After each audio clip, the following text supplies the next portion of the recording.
Sois béni à ce net moment capté pour écouter cet homme d'affectation qui parle de la part du Seigneur, l'évêque Esaïe Dilouka, les prophètes. Que Dieu bénisse abondamment. Aujourd'hui, Dieu nous a mis à cœur de partager avec vous un petit thème qui s'intitule simplement la haute montagne. Aujourd'hui, nous allons monter plus haut encore dans la présence de Dieu parce que nous croyons dans la présence de Dieu, c'est là où il y a tout. Que Dieu vous bénisse abondamment. Nous voyons dans Matthieu chapitre 17 à partir du premier verset une histoire où Jésus avait pris ses trois disciples, Pierre, Jean et Jacques, et les conduisit dans une haute montagne, dans la montagne d'Hermon. Et dans cette montagne, il n'y en avait pas simplement une seule montagne. Il y en avait plusieurs dans cette contrée, mais Jésus avait choisi la haute montagne. Cela nous intéresse beaucoup. Écoutez-moi s'il te plaît. Que signifie la haute montagne? C'est une vie de démarcation, c'est une vie de sacrifice, c'est une vie de chercher la présence de Dieu, c'est une vie de vouloir la présence de Dieu, de vouloir lui dans votre ministère. C'est là la haute montagne. Que Dieu vous bénisse abondamment. Jésus, notre modèle dans la prière, Jésus, notre modèle, il voulait affecter le monde, il voulait aller très loin dans les mondes de l'évangile. Voilà pourquoi il s'est sacrifié, il sacrifiait son corps, il sacrifiait aussi son corps pour chercher la présence de Dieu, pour chercher lui dans son ministère. Que Dieu vous bénisse. Jésus pouvait aussi plus tard interpréter les Romains chapitre 12 verset 1. Il devait sacrifier son corps pour chercher pour chercher la présence de Dieu, pour chercher lui dans son ministère, pour que Dieu lui soit favorable dans son appel. Que Dieu vous bénisse abondamment. Vous voulez l'étonnement, vous voulez l'étonnement dans votre ministère, dans votre appel, vous devez chercher la présence de Dieu. Écoutez s'il te plaît, nous exerçons un travail spirituel dans un monde physique. Et alors vous devez payer le prix de la grandeur. Le prix de la grandeur, c'est aller vers la haute montagne. Le prix de la grandeur, c'est aller vers la haute montagne. Qu'est-ce que la haute montagne? C'est vouloir la vie de sacrifice. Écoutez, la vie de sacrifice, ce n'est rien que la vie de la prière. La prière te dira, tu n'as que besoin de moi pour que Dieu t'écoute. Et la prière te dira encore, tu dois me parler à moi et moi je parlerai à Dieu. Sois ivre de la prière, tes sacrifices parleront à Dieu. Écoutez-moi, je voulais vous dire ceci. C'est que Dieu m'a mis à cœur de communiquer avec vous. Peut-être vous avez d'écouter la vie des prières, vous avez d'écouter la présence de Dieu. Et vous irez où sans la présence de Dieu? Et vous allez respirer comment sans la présence du Seigneur? Qui peut vivre sans la grâce de Dieu? Et qui peut vivre sans la présence du Seigneur? Écoutez-moi, Pépé d'Elohim. Est-ce qu'un poisson peut-il vivre hors de l'eau? C'est inconcevable. Ça peut jamais se faire. Ça peut jamais se faire. Et lorsque Jésus a pris ses disciples, il les conduit dans une haute montagne. C'est là où il devait chercher la présence de Dieu. Là où il n'y a pas un pasteur, il y a un Dieu. Là où il y a un Dieu, il y a la prière. Cherchez la présence de Dieu. Dieu, il va se voir. Il va se manifester lorsque tu cherches. Dieu est dans sa présence.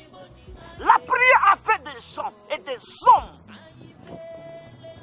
qui étaient ordinaires, des femmes qui étaient ordinaires. La prière l'a fait des hommes et des femmes extraordinaires, des champions. La prière, elle aussi, la prière a fait des gens qui n'avaient pas de trophée. La prière, elle, l'a donné le trophée, les titres académiques.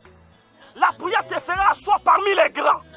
Cherche la présence de Dieu, démarquez aux autres.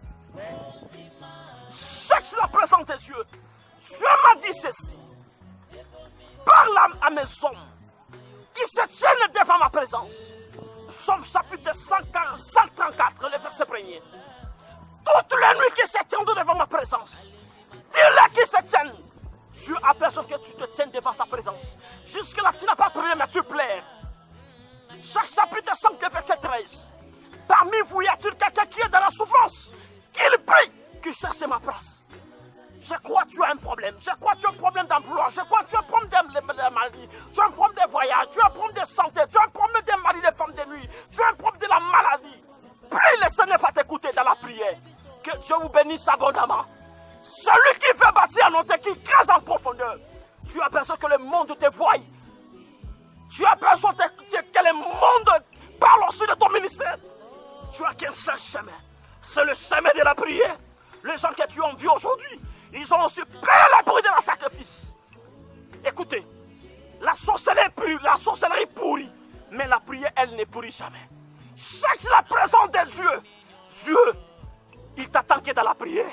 Que Dieu vous bénisse. S'il y a des moments où Dieu donne la considération, c'est dans les moments où tu prieras. À tout moment que tu prieras, à tout moment tu chercheras la présence de Dieu. C'est alors que Dieu déversera lui dans ton ministère. Que Dieu vous bénisse abondamment. Nous voyons là dans une histoire où Élie est à Paris. Lorsque Jésus avait prié, nous voyons la présence d'Élie et Moïse et la présence de la voix de Dieu. Élie et Moïse, les ancêtres de Moïse, les ancêtres plutôt de Jésus, ils étaient morts bien avant que Jésus vienne.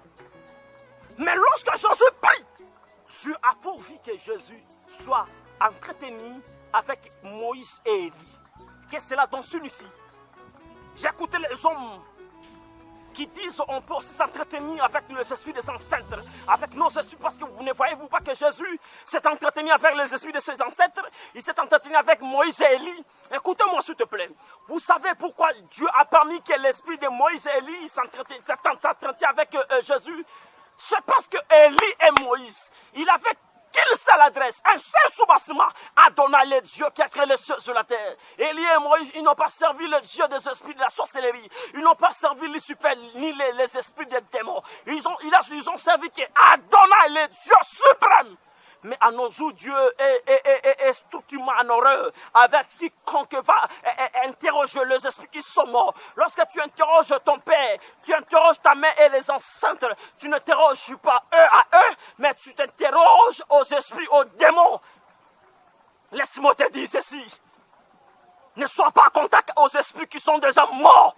Sois en contact avec l'esprit d'Adonai, que Dieu bénisse abondamment. Dieu a fait permis à l'esprit d'Élie et Moïse d'être tenus avec Jésus parce qu'ils avaient qu'une seule adresse à Adonai. Ils ont servi que Dieu qui a créé les cieux sur la terre. La première personne qui a se présentée devant Jésus, c'était Moïse.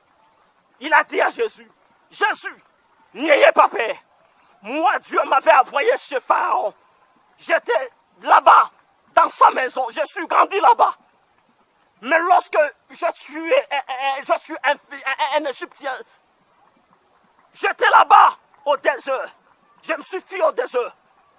Dieu m'a vu là-bas. Dieu m'a dit, retourne là-bas. Il m'a donné la mission de libérer le peuple. Je me suis présenté devant Pharaon. Je lui ai dit, l'Éternel a donné, m'a dit, libère son peuple. Il va poser la question, qui est l'Éternel pour que je lui obéisse?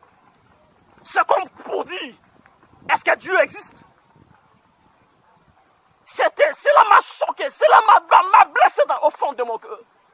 Cela a pris 14 ans pour qu'il accepte finalement de libérer le peuple des yeux. Ce n'était pas facile.